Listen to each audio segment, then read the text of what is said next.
passion pour les monstres? Oh, je pense que ça c'est une passion d'enfance. J'ai toujours été davantage attiré par les dragons que par les fleurs. Non, c'est pas que les dragons, mais il faut un début à tout. Et le dragon, il a l'avantage d'être tantôt serpent, tantôt aigle. Il a plusieurs attributs de plusieurs monstres différents. Et puis il peut foudroyer par le regard, il peut foudroyer par son haleine. Donc je me rappelle qu'enfant, j'étais fasciné par la couverture de Tintin et le Lotus Bleu avec ce dragon chinois. Et après, j'ai recherché les monstres à travers la bande dessinée, à travers le cinéma, et puis avec l'enfance, puis l'adolescence, c'est la science-fiction, c'est le fantastique, et puis après les beaux-arts, comme on dit. Et là, il y en a beaucoup.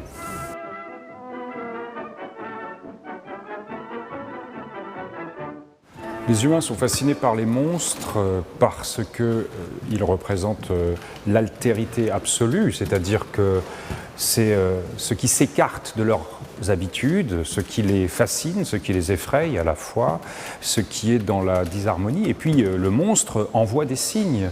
Donc les humains tentent de les interpréter, ces signes. Ils pensent que le monstre est une punition divine, ils pensent que le monstre annonce quelque chose d'important, ils pensent que le monstre a une symbolique.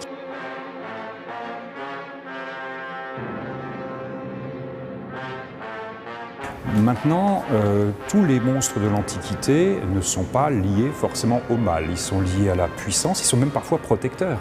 Quand les Grecs mettent la Gorgone, qui est un monstre pétrifiant, au sommet de leur temple, c'est pour éloigner les mauvais esprits, c'est pour éloigner l'ennemi. Donc il y a des monstres protecteurs et il y a des monstres agressifs. Il y a des monstres qui purifient. Pourquoi est-ce qu'on met des dragons ou pourquoi est-ce qu'on met des licornes dans des fontaines? Pour purifier l'eau des fontaines. Ce sont aussi des gardiens de lieux sacrés, des gardiens de princesses, des gardiens de tombeaux.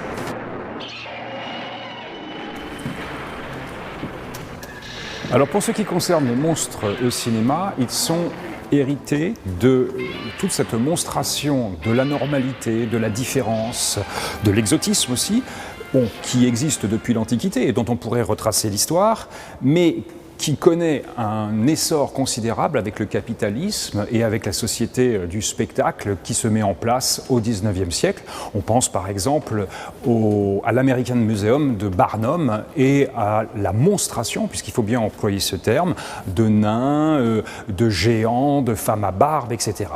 Au cinéma, il y a un film exemplaire qui est le Freaks de Todd Browning, où peut-être que c'est un film singulier dans ce qu'il montre, mais c'est un film singulier aussi parce qu'il n'aura pas de suite, dans le sens où il montre de véritables phénomènes de foire à un moment où déjà les ligues de morale ne supportent plus que l'on exhibe la différence physique. Et donc les monstres au cinéma, eh bien, ils vont devenir des monstres fabriqués, des monstres artificiels, artificielle par le jeu des acteurs. On pense à Lon Chaney, qui est un acteur prodigieux, capable de prendre toutes les formes. Et puis petit à petit, se greffant au jeu de l'acteur, des trucages, alors plus ou moins séduisants, plus ou moins ridicules, des dragons animés image par image, des araignées surdimensionnées en raison de guerres nucléaires et de dérèglements climatiques.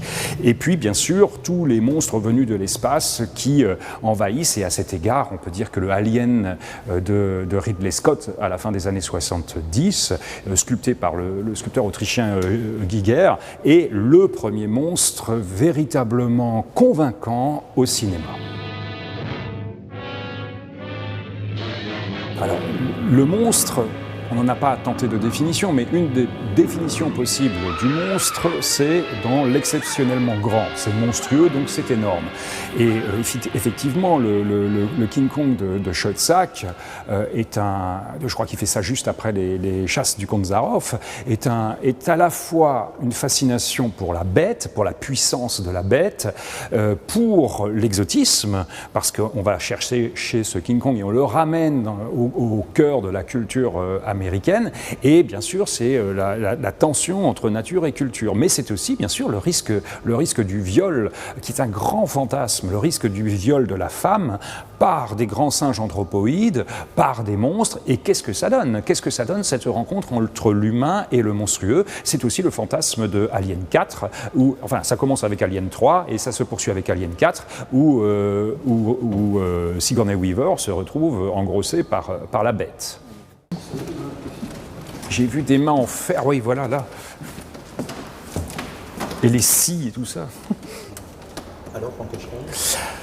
Alors Frankenstein, c'est encore un autre aspect du monstre qui personnellement me plaît beaucoup. D'abord parce que la créature de Frankenstein, donc celle qui est créée par le docteur Frankenstein, est d'abord inventée par une jeune femme, Mary Shelley, en 1818, et que Mary Shelley, dans la postface qu'elle va rédiger à ce récit, compare le docteur Frankenstein à un artiste, mais à un artiste complètement dévoyé, qui trafique des morceaux de chair, etc. Mais l'objectif de cet artiste médecin ou de cet artiste anatomiste, c'est de créer un être parfait à partir de morceaux séparés. Et on sait que, à force de vouloir rivaliser avec Dieu, il échoue.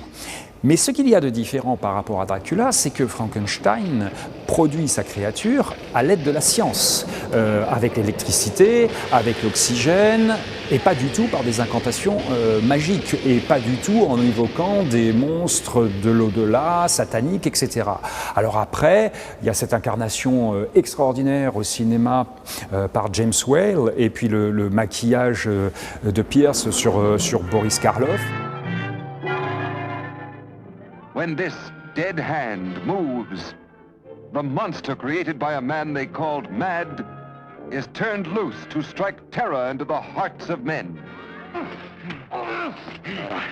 Pourquoi on a peur de s'endormir? Pourquoi il nous faut des contes apaisants dans lesquels le méchant finit par succomber ou le héros triomphe? Mais c'est parce que, effectivement, nous avons nos propres angoisses qu'il s'agit de tuer, mais qu'il ne faut pas nier, qu'il ne faut surtout pas enterrer. Il faut les vivre, il faut les traverser. Je pense que le monstre aide à ça.